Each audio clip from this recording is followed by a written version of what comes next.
Vous souhaitez gagner du temps, produire du contenu plus efficacement et optimiser votre business en ligne? Eh bien, vraiment, ChatGPT est l'outil qu'il vous faut. Dans cette vidéo, je vais vous montrer comment utiliser ChatGPT pour optimiser votre business en ligne en créant un agent spécialisé appelé projet sur ChatGPT, donner des instructions précises, modifier et améliorer votre contenu grâce à la fonction Canva. En bonus, à la fin de la vidéo, je vais vous montrer également comment personnaliser votre ChatGPT au quotidien. Vous allez voir, finalement, c'est très simple. Prenez des notes car ces techniques peuvent transformer votre quotidien d'entrepreneur. Bonjour, c'est Philippe de Web pour vous. Vous trouverez sous la vidéo un lien pour une formation complète et gratuite afin d'apprendre les bases d'un business en ligne. Et dites-moi en commentaire comment vous utilisez ChatGPT. Commençons par la création d'un agent spécialisé avec ChatGPT. Lorsque vous gérez plusieurs tâches en parallèle, que ce soit la rédaction de contenu, la gestion de vos emails ou la préparation de scripts vidéo, l'organisation est essentielle et l'optimisation de votre temps également. ChatGPT propose une section projet qui vous permet de centraliser toutes vos conversations et documents au même endroit sur un même sujet.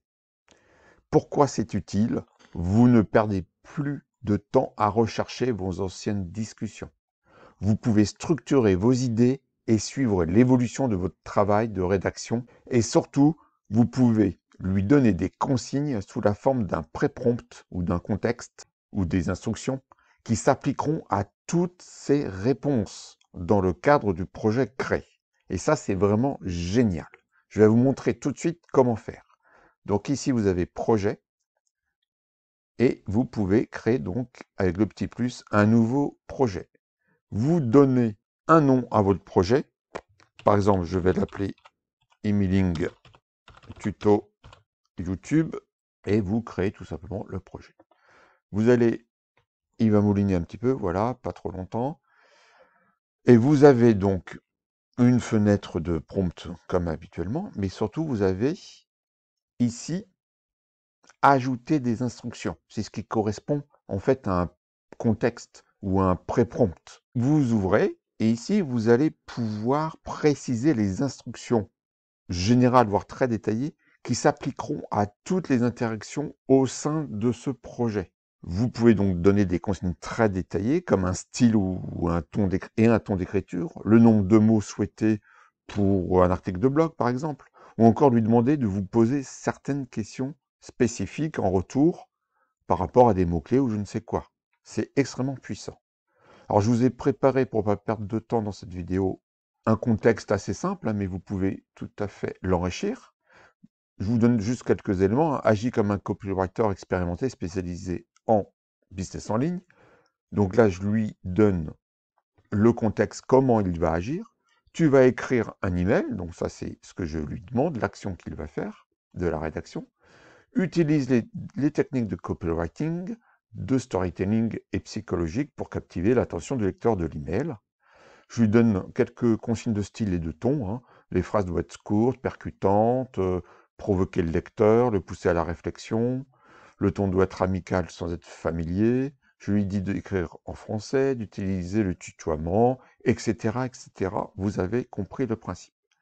J'enregistre. Ensuite, il y a un autre élément que je trouve génial aussi, c'est d'ajouter des fichiers. Donc, pour enrichir les réponses de ChatGPT, vous pouvez lui donner des exemples de résultats, comme des emails que vous avez écrits dans le passé, par rapport à l'exemple que je vous donne, ou une liste de techniques de copywriting que vous voulez appliquer, ou encore le profil de votre client idéal. Vraiment, il n'y a pas de limite. Alors, il y a peut-être une limite en nombre de fichiers que j'ai pas atteinte encore. Moi, à chaque fois, j'ai 2, 3, 4, 5 fichiers. Cela vous permettra d'obtenir un résultat ultra personnalisé.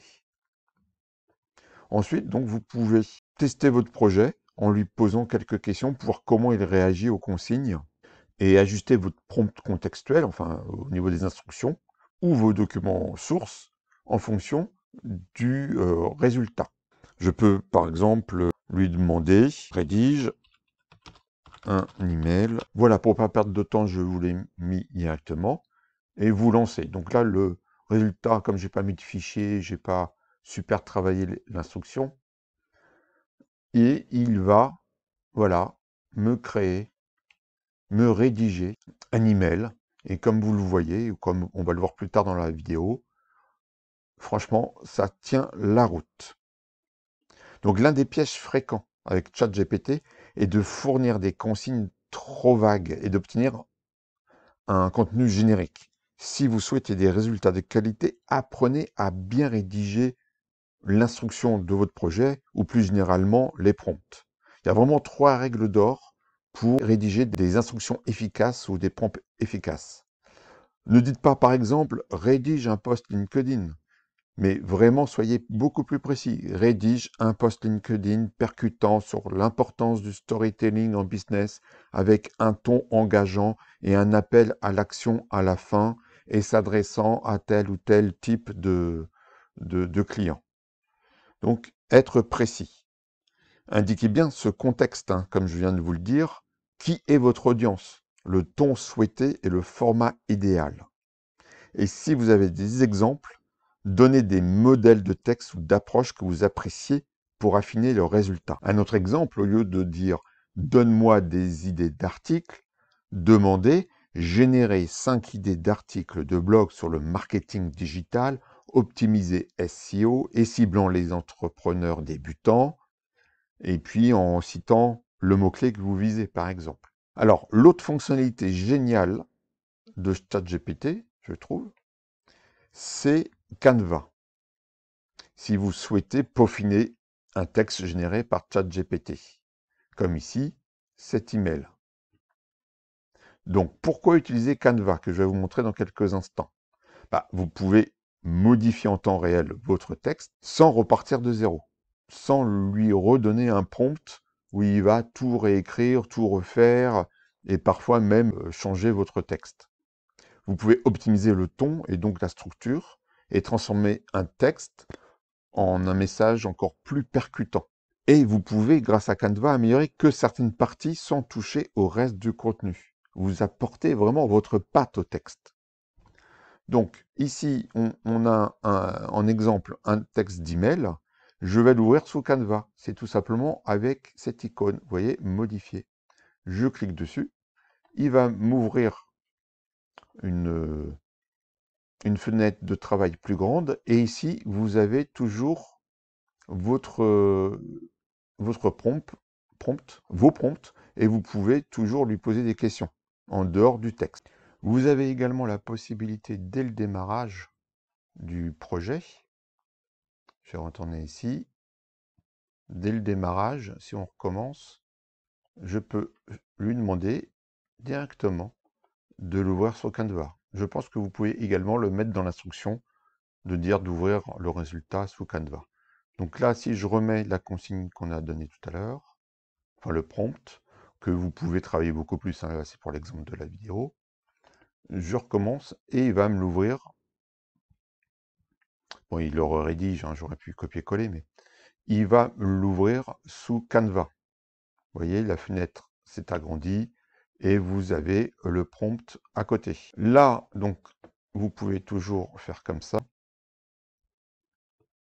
Vous pouvez utiliser aussi le petit plus ici, mais moi j'aime beaucoup moins parce que il sélectionne, vous voyez, par paragraphe. Il faut cliquer dessus et vous avez ce que vous voulez donner comme consigne, hein, réécrire, faire un texte plus long, etc. Vous avez également des raccourcis ici. Alors, des emojis, peaufiner, niveau de lecture, ajuster la longueur et suggérer des modifications. Bon, des emojis, c'est pour ajouter des emojis. Peaufiner, c'est pour améliorer la clarté et le style du texte. Le niveau de lecture, ça va jouer sur la complexité du texte pour le rendre plus accessible ou au contraire l'enrichir avec un vocabulaire plus technique ou plus expert. Ajuster la longueur du texte en l'abrégeant ou en l'allongeant. Ou encore ici, suggérer des modifications qui permettent d'obtenir des améliorations en termes de clarté, de style ou de cohérence. Et vous pouvez donc sélectionner une partie et appliquer, par exemple, peaufiner ici. Alors parfois, en fonction de la fonctionnalité, il peut vous l'appliquer sur tout le texte. Donc faites des tests avant. Donc là, vous voyez, il me l'a peaufiné, il me peaufine tout le texte. Donc voilà, il va plus structurer dans cet exemple. Vous voyez, il va mettre voilà, des parties plus grosses, etc. Donc ça peut être intéressant de le tester pour vous. Alors ChatGPT peut être encore plus performant si on ferme ça et si on en revient au prompt plus classique. Vous allez pouvoir le paramétrer selon vos besoins. Il y a vraiment quelque chose qui est souvent peu connu, souvent oublié, c'est personnaliser votre ChatGPT ici. Je recommence, vous cliquez sur votre compte ici, puis sur personnaliser ChatGPT. Ici, vous allez pouvoir lui donner des éléments. Alors, comment il s'adresse à vous? Ici, que faites-vous dans la vie? Donc, moi, je suis web entrepreneur spécialisé dans l'affiliation. Et là, vous avez quel ton ou style ChatGPT peut-il adopter? C'est vraiment, vous allez définir le style d'écriture par défaut. Court et impactant, pour du copywriting, plus détaillé, pour des articles de SEO, etc., etc. Vous allez ici pouvoir donner d'autres informations pour spécifier votre domaine d'expertise, indiquer si vous êtes dans l'e-commerce, le coaching, vos objectifs. Vous pouvez vraiment mettre ce que vous voulez. Activez également les paramètres avancés, recherche sur le web, DALL-E si bon, vous avez besoin de faire des images, Code éventuellement si vous faites un peu de développement, Canva, très important, et le mode vocal avancé si vous préférez. Donc si vous êtes consultant en stratégie digitale, vous allez paramétrer ChatGPT pour qu'il favorise un ton pédagogique et inclut des références aux tendances actuelles du marché, par exemple. Donc, on voit que ChatGPT n'est pas juste un outil qui ne va pas vous remplacer. C'est vraiment un levier de croissance ou d'optimisation pour votre activité en ligne. En appliquant ce que je vous ai indiqué, ces techniques, création de projet, comment être plus efficace dans vos prompts, modifier avec Canva et puis personnaliser votre chat principal. Vous allez pouvoir gagner en productivité, en impact, tout en conservant votre propre style. C'est ça qui est super important. Il devient un super assistant, mais il ne va pas rédiger des choses neutres ou qui ne correspondent pas à votre éthique ou à votre état d'esprit, à votre ton. Ça va vraiment être personnalisé si vous appliquez bien ces techniques. Si cette vidéo vous a aidé, laissez un like et abonnez-vous et activez bien sûr la petite cloche. Dites-moi en commentaire comment vous utilisez ChatGPT. À bientôt pour une prochaine vidéo. Ciao.